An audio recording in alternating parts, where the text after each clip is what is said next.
Você já teve a sensação de que por mais que você trabalhe, o seu dinheiro parece que vale cada vez menos? Só que não é só impressão, infelizmente. O que o governo decide hoje pode afetar diretamente o seu bolso.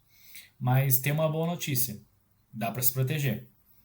Nesse vídeo eu vou te mostrar como que o governo pode estar te deixando mais pobre e principalmente como que você pode se blindar para que você possa construir riqueza no futuro. Então vamos lá, como que o governo pode te deixar mais pobre? Primeiro, através da inflação. Mas o que é a inflação, né? A inflação é o aumento generalizado de preços de produtos e serviços ao longo do tempo. Em outras palavras, é quando o dinheiro perde valor. O que você comprava com R$ 100 ano passado, esse ano você já não consegue comprar as mesmas coisas com esse mesmo valor. E o que leva à inflação, né? O aumento de gastos públicos, o governo gastar mais do que arrecada, isso faz com que o governo precise imprimir mais dinheiro. E quando ele imprime dinheiro, ele está colocando dinheiro na economia, só que a produção, a indústria, não acompanha o crescimento monetário. Então, o Brasil começa a receber mais dinheiro, e só que a produção, a economia, ela ainda ela está do mesmo jeito de antes, ela não acompanha, ela não é um crescimento artificial. Então, você criar mais dinheiro não quer dizer que você está ficando mais rico. Quer dizer que você está inflacionando o mercado e não quer dizer que o Brasil está crescendo. Então a inflação também pode acontecer quando tem alta demanda e pouca oferta. Quando existe uma alta demanda para algum determinado produto, algum determinado serviço, só que não tem profissional suficiente, não tem produto suficiente, a produção não é suficiente para comportar essa alta demanda. Porque pode acontecer de as pessoas terem mais créditos, os juros abaixar, e as pessoas querendo comprar, gastar. Só que a economia ela não girou o suficiente, não acompanhou esse crescimento, então gera uma alta demanda para pouca produção. Isso faz com que os preços subam. O outro problema também é o aumento de custo de produção. Quando a energia sobe, o preço do combustível encarecem, a produção nas indústrias, nas fábricas, nas empresas tendem também a aumentar, a encarecer. Então, isso vai tendo um efeito cascata que geralmente atinge os mais pobres. Porque os mais ricos geralmente são os donos das empresas, são quem produzem, né, quem empregam. Eles vão simplesmente repassar esses aumentos para os consumidores, para os seus empregados, seus clientes. Um outro problema é o preço do dólar. Quando o dólar sobe, os preços dos produtos importados também sobem. Então, a maioria dos produtos que a gente consome hoje, maioria não, mas grande parte, por exemplo, combustível, plástico, gás, muitas coisas que a gente consome hoje, ele dependem da flutuação do dólar, depende do dólar, né? Porque o Brasil não é autossuficiente, então a gente precisa exportar, precisa importar. E a gente usa o dólar como moeda para troca, né? Então, se o dólar sobe, os preços dos produtos tendem a subir também.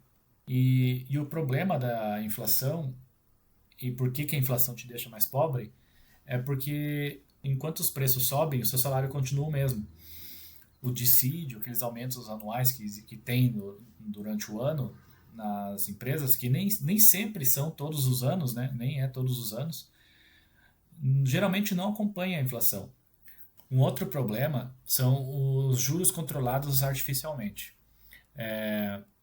A política de juros baixos que o governo estimula incentivam o consumo, mas corroem o poder de compra a longo prazo.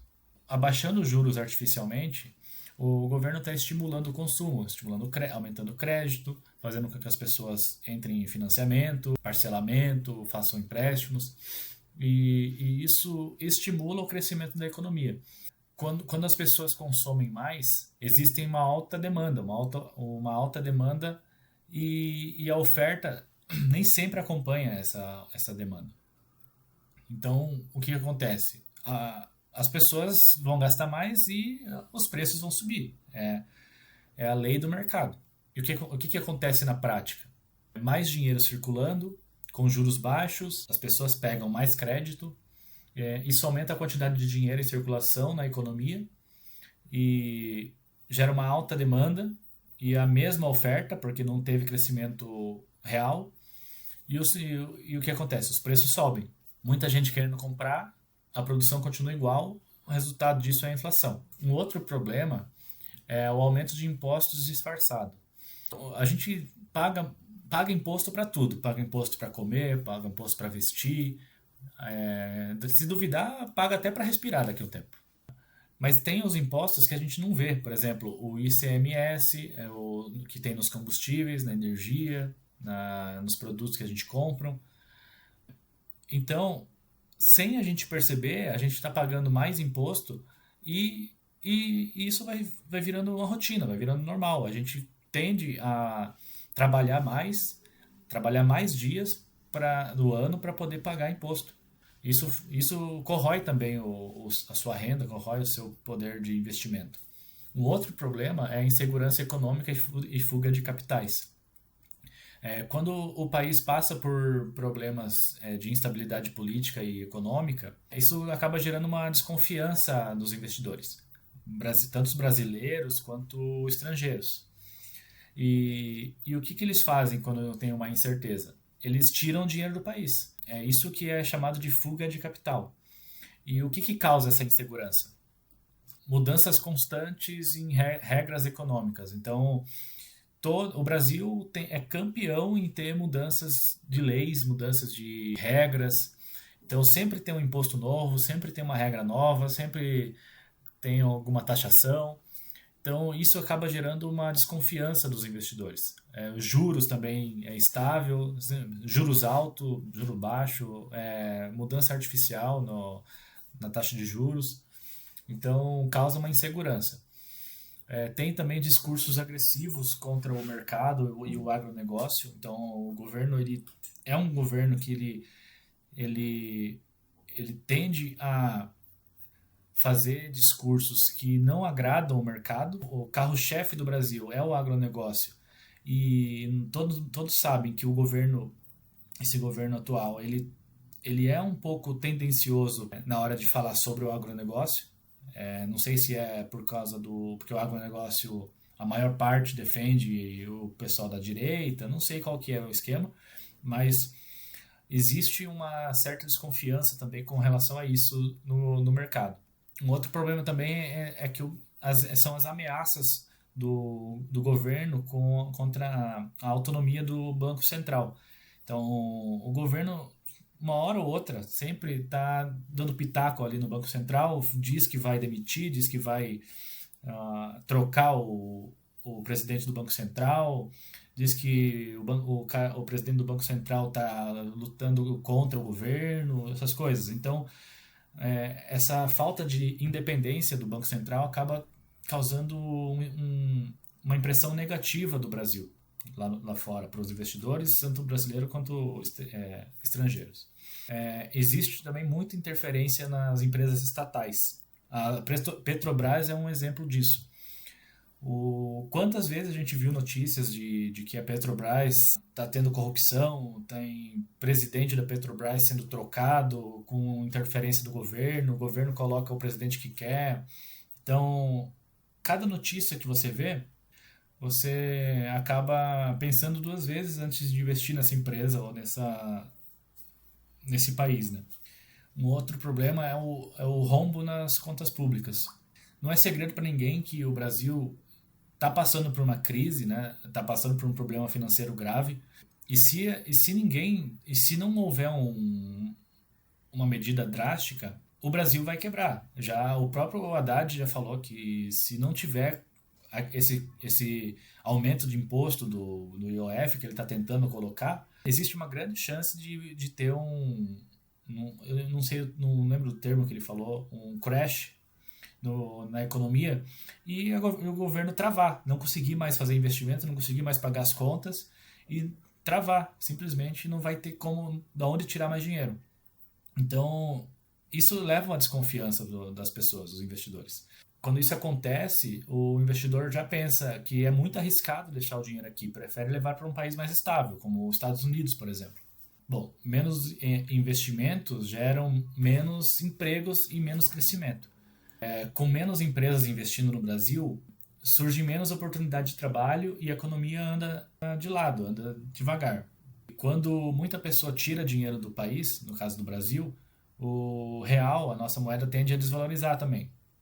Isso afeta diretamente produtos importados, tudo que depende de dólar, ou como combustível, tecnologia, alimentos, acaba sendo impactado e a gente sente o preço na hora de pagar as contas, na hora de comer, na hora de abastecer o carro, etc. Tá, e como que você pode proteger o seu dinheiro? A regra básica que mudou a minha vida com relação ao dinheiro foi mudar a mentalidade de o que fazer com o dinheiro assim que eu recebo já o meu salário. Então, ao invés de você esperar o mês acabar, pagar todas as contas, para depois investir o seu dinheiro, por que você já não separa uma parte, que seja 10, 20, 30%, já no primeiro dia que você receber, já separa essa parte para investir ou para poupar? Porque isso vai fazer com que o dinheiro que sobre você viva no mês e você tenha consciência de que aquele dinheiro que tá ali é para o seu futuro, não para você gastar agora. Então, isso obriga você já a nem pensar duas vezes e já ter o dinheiro do investimento separado. E invista em ativos reais, como CDB, Tesouro Selic, ações, fundo imobiliário, dólar. E outra coisa, tenha uma reserva de emergência. É muito importante um colchão financeiro quando você está começando a investir, porque você, quando você está começando a investir, você ainda não tem muita experiência, você está ali fazendo testes, colocando dinheiro, um pouquinho de dinheiro ali, um pouco ali, e você não vê crescimento nenhum. Então, qualquer necessidade, qualquer problema que apareça na sua vida, você vai, você não vai estar levando tanto a sério e você vai acabar tirando esse investimento. Então, você ter uma reserva de emergência faz com que o seu dinheiro que é para investimento fique seguro e você não precise mexer nesse dinheiro para poder suprir qualquer necessidade de emergência que tenha na sua vida. Então, é muito importante você ter uma reserva de emergência. Você pode deixar a reserva num CDB, num Tesouro Selic, na caixinha do Nubank, qualquer lugar de renda fixa que você tenha liquidez diária ou imediata. E é muito importante também a diversificação. Nunca pode colocar todos os ovos na mesma cesta. Então, é muito importante que você invista em ativos em locais diferentes. Por exemplo, em ações, você nunca invista na mesma empresa. Você pode colocar ali, separar uma quantidade de empresas que você confie, que você acredite, de 6 a 7 a 8 até mais um pouco, mas não pode pulverizar tanto também. Procure investir no exterior, procure ter dinheiro em renda fixa, procure outro tipo de ativo e você estará protegido contra a inflação, contra possíveis crises que possam acontecer, problemas que possam acontecer. E se alguma coisa acontecer com um ativo, o outro pode suprir a sua necessidade e pode balancear a sua carteira. E pense também no longo prazo. Investir é você pensar no seu futuro. Você não vai ficar rico com o investimento. O investimento vai fazer você multiplicar o dinheiro que você ganhou trabalhando. Então, se você for ganancioso, pensar em investir para ficar rico no curto prazo, o investimento não é para você. Você precisa fazer outras coisas, precisa ganhar dinheiro primeiro para poder investir. Então, pense sempre no longo prazo. Você pensando no longo prazo, você acaba tendo disciplina, você acaba pensando que qualquer quedinha que acontece, você não vai se desesperar, porque você está pensando lá na frente. Então, se o mercado desabar, você pensando com pensamento de longo prazo, ao invés de você sair vendendo tudo e tendo prejuízo, você vai acabar comprando mais esse ativo, porque sabe que é uma oportunidade de compra que um dia, se você acredita nesse ativo, esse ativo vai acabar voltando para o preço real que ele vale, né? Para o preço de mercado. Então, invista sempre pensando no longo prazo. e invista com consistência. Todos os meses, todo o dinheiro que você receber, uma parte você separa para os investimentos. Você vai ver o poder disso no longo prazo e conforme o tempo vai passando, com o efeito dos juros compostos, você vai ver seu patrimônio crescendo e você vai ter um futuro tranquilo. Então, isso acontece com qualquer investidor. Se você pensar em longo prazo, você vai ter sucesso. Invista uma parte do seu salário e tente ganhar mais, para você investir mais conforme for a sua necessidade, o quanto você precisa para sobreviver no futuro. Bom, se você gostou do conteúdo, não se esqueça de deixar o like, compartilhar. Coloque nos comentários aí se você concorda, discorda e qual a sua opinião, tá bom? Então, isso é tudo. Até mais. Tchau, tchau.